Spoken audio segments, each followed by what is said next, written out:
Welcome back to Pommy and Oz. I hope we're all doing really well. If you are new around here, please drop a like, please drop a subscribe. It does mean the world to me. We're well on the way, past 1,000 now. Thank you so much for your like and support. Please keep pumping it out. We're going to try and get to 2,000 ASAP. And we've just finished watching the Doggies versus Carlton.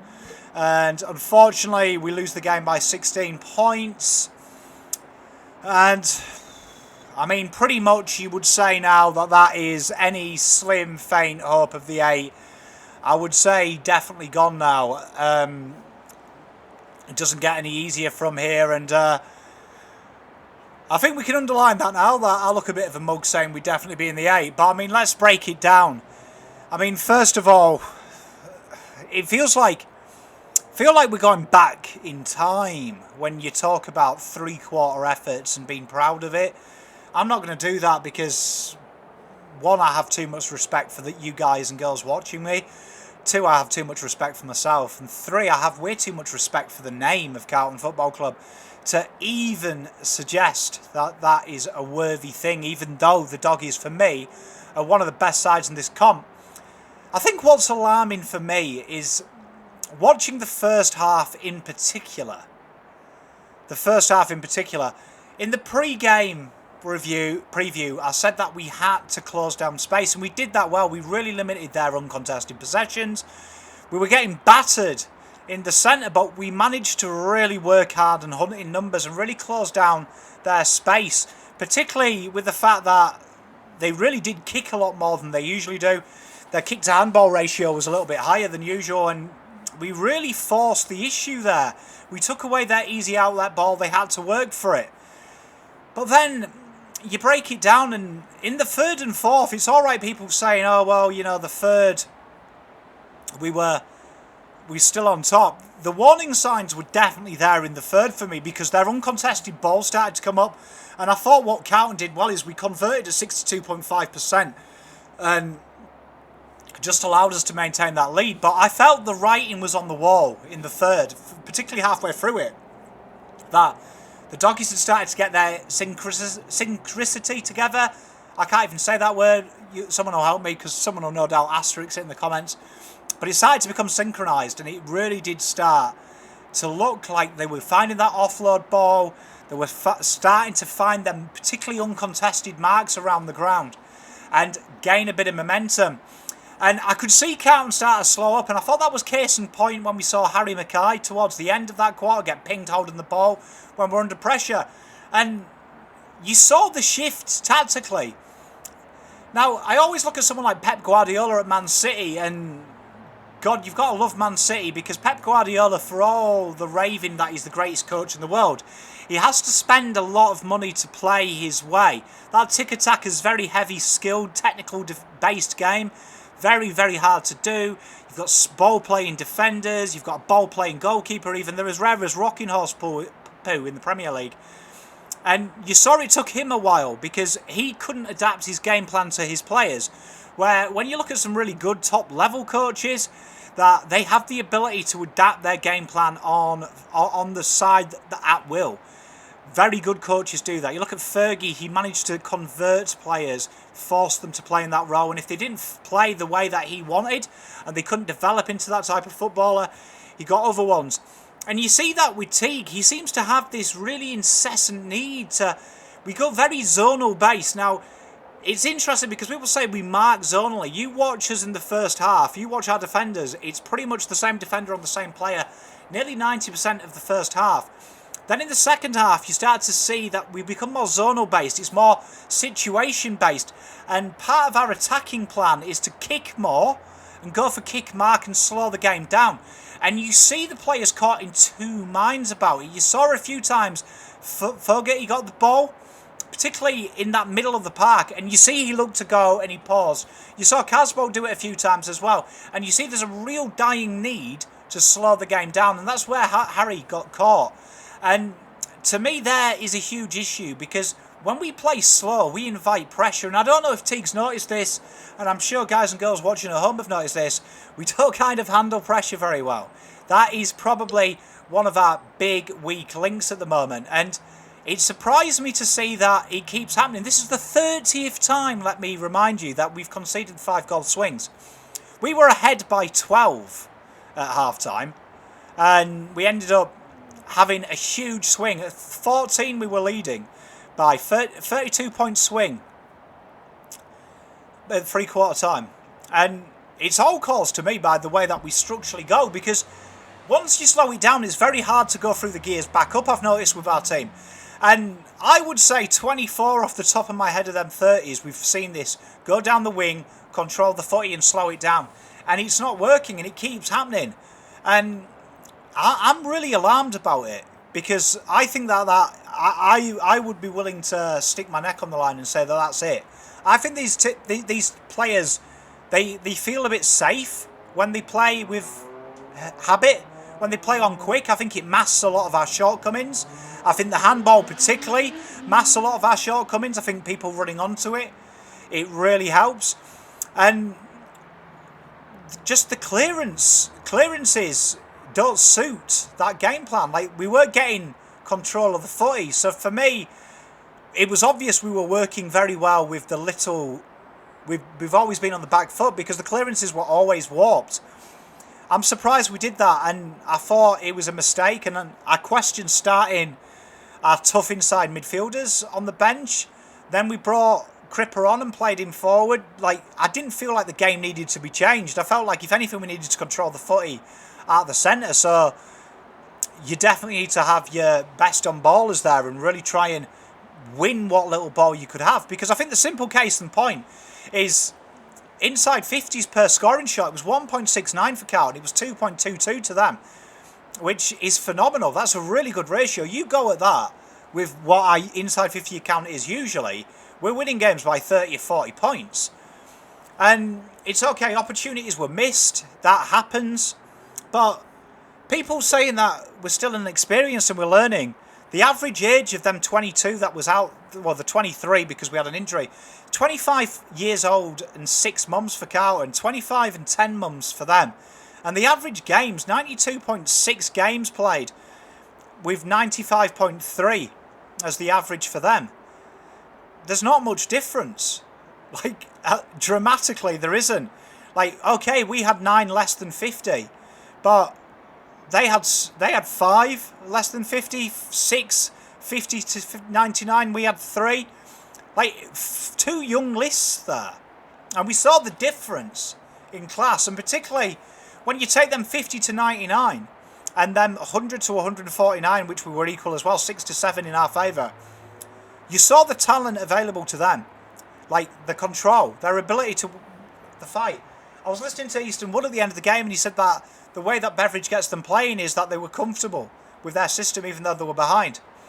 And I was never comfortable when we were ahead. I don't know if anyone was at home, but I'm kind of not surprised with that fourth, because it was written in the stars. It was written in the stars, and you saw the tackle pressure and the intensity dramatically drop halfway through the third. And it's almost like a foregone conclusion at times with our team. And to me, it's definitely a worry.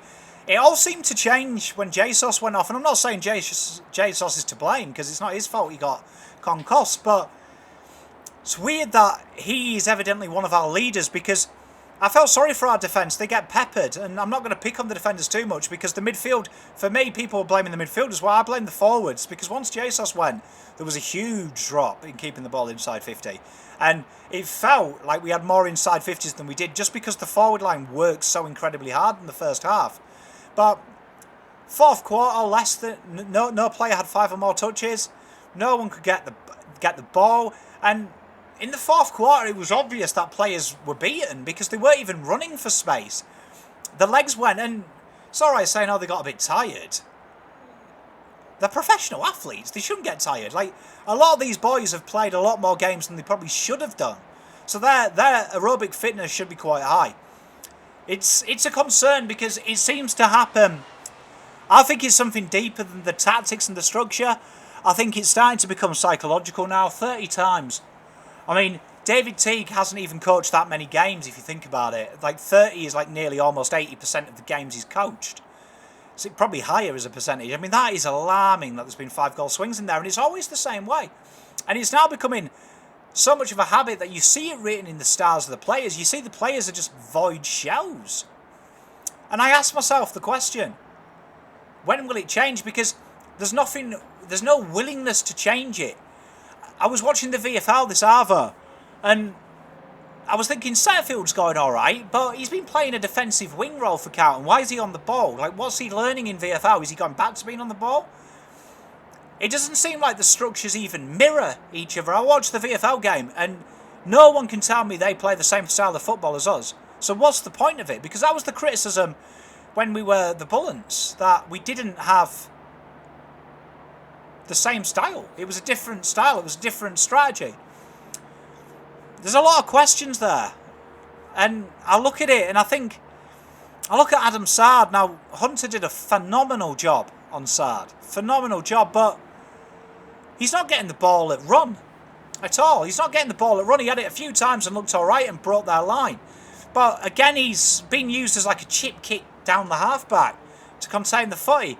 Zach Williams, he's got a willingness, Teague, to move an on-baller who is actually an on-baller. He's won a Moorish medal. And okay, there's been a few anomalies in the Moorish medal, but usually it's a good indication you're going to be a decent footballer.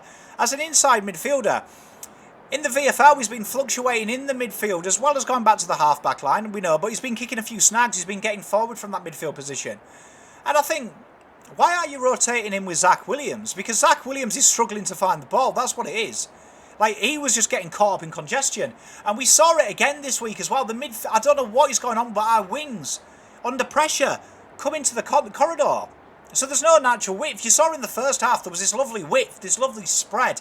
It allowed Carlton to really focus in the corridor because there was always a couple of men on the wing. So they had to focus their attention outside, freeing up the middle. And then it just all went contested again.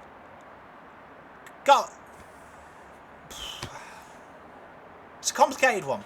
It's a complicated one because Cripps as well suffered. Like, there's so many people on the ball. Like, I was watching them stoppages. Go back and watch it. There is so many people fighting in there for Carlton. We were outnumbering the Dogs, but they could get it out because it's almost like we're so scared. There's like a fear, and that has to come from the coach. Because if the players are controlling that in game, that's the coach's fault as well. Because he should command respect. Cripper looks lost as well. Like, Ed Kerner, Sam Walsh up until the fourth was very good. Kerner was very good, as always. And Doc, he had his moments. A few turnovers there, but, I mean, I've seen worse from Doc. He was very good. But Cripps, again, you look at him, he's a mercurial leader, and it's alright saying Doc's a leader. He's not a leader. Look at the way the media at Carlton push Cripps. Cripps is the one they want to be a leader. Bond stepped up in the fourth. Cripper, I don't know what he did. And I really think whatever the hold-up is on this, this contract, I think it's affecting him. He looks lost. We kind of just threw him somewhere in the fourth, which is just baffling to me when he's the best contested midfielder. I mean, the commentators were going on about contested football. Contested football means fuck all in today's game. Hasn't meant anything since Brent Harvey retired, man. Game's moved on now. It's your ability to move it quickly from a contest, and that's something that Cripper does. He gets the ball out, he looks to handball outside, but at the moment, Cripps looks like he's either playing for a bigger contract by putting a performance in, or putting himself in the shop window, but use your players. Like, for me, Zach Williams is wasted on the ball. He needs to be that first guy out. You know, to use a rugby league term, the first receiver. He needs to be a bit away from the contest to impact it. Get a bit of run like he did in round 2. I don't get it. I mean, the small forwards and forwards worked well this week. We just didn't get the ball in astronomically like we usually do. Usually, like, we're just getting inside 50s for laughs, but we only had 44, which is low for us.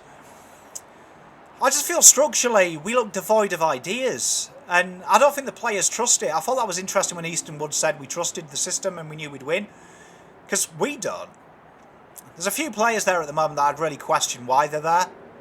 And I looked at the VFL today, and I don't think there's many people that I'd bring in, apart from Newman, but how many halfbacks do you want? Someone's got to play wing. I mean, do you move Newman up to the wing? We did it against the Eagles and it worked pretty well, didn't it? He kicked 4. It's an interesting one. For me, that it would be my change. I'd bring Newman in drastically and play him in the wing. I hate to do a Teague and play him somewhere else, but I mean, at least he's done it against the Eagles, and there's not many better sides than the Eagles. But I feel like the natural width kills us at times. There's so many players, though, at the moment that I'm just questioning why they're in that 11. Nooms is one. Thought Gibbons again was poor this week. He looks out of form. But there's a few of these players that I'd say rotate on the ball. Try something different. If you're going to try something different, don't change the tactics. Change the matchups.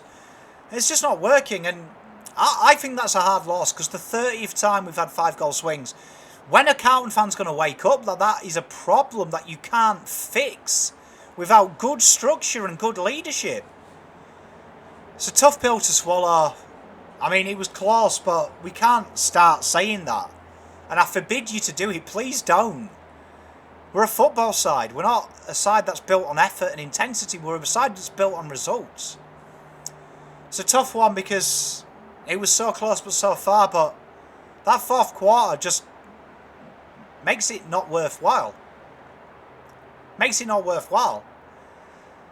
And it doesn't get easier because you've got the Demons next. And a lot's got to change, because that is something that we lost to the Demons, if you remember. That was almost one of the first times we saw them swings. So they know our susceptibility. But again, it seems a top 8 side stands up to us. We can't bully them, so we go within ourselves and become shrinking violets. It's a tough one, it hurts. To those who watched, thanks very much. It's been therapy for me. I hope it was a bit of therapy for you. Let me know what you change. As always, love you all. Happy Mother's Day to all you mothers and all you people who step in to be a mother. Absolute brilliant, and the world wouldn't be the same without you. I'm out.